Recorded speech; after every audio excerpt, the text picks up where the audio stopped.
for our closing statements. We're going to begin. 45 seconds each. Ms. Huff-Brown, starting with you.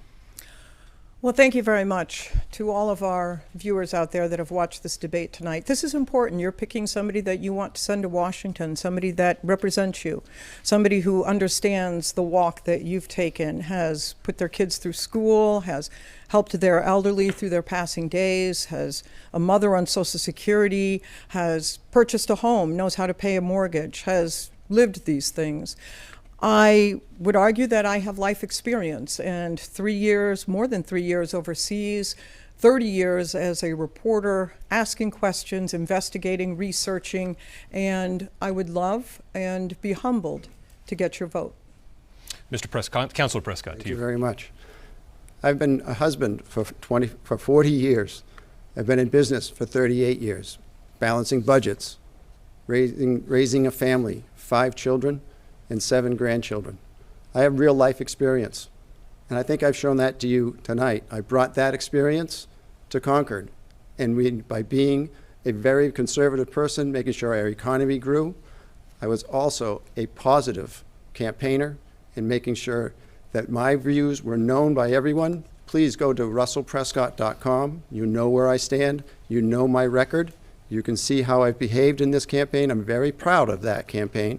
And I'm proud to be a grandfather, a father, and a husband. And I'm trying to make them proud. And I will make New Hampshire proud as your congressman. Representative Baxter, your closing statement. The people need to know that the game is rigged against you. Kevin McCarthy, the corrupt swamp rat, is spending $2 million to boost his puppet, Mowers. Kevin McCarthy endorsed Mowers, but Caroline Leavitt endorsed Kevin McCarthy as well. They're two sides of the same corrupt coin. But you have another choice. Send me to Washington, a real conservative fighter. I have a 100% with HRA, New Hampshire's constitutional group. I'm endorsed by Rand Paul. I'm a small business owner, a nonprofit founder, a state rep. Give me a call at 603-997-8108. Mr. Mowers, your closing statement. Well, thank you very much. You know, my grandfather, Pop Jack, was able to get a pass from going into World War II if he wanted to because he was working on the family farm. He chose not to. He chose to go fight and defend American values over in the European theater. My wife and I welcomed our 1-year-old in our arms just about a year ago. We couldn't think of a more fitting tribute that didn't also name him Jack, after my grandfather. I think about the sacrifices that so many have made to make our country great. I think about what's been given by so many to ensure that we have this freedom. I want to ensure that American dream can be passed on to my son too.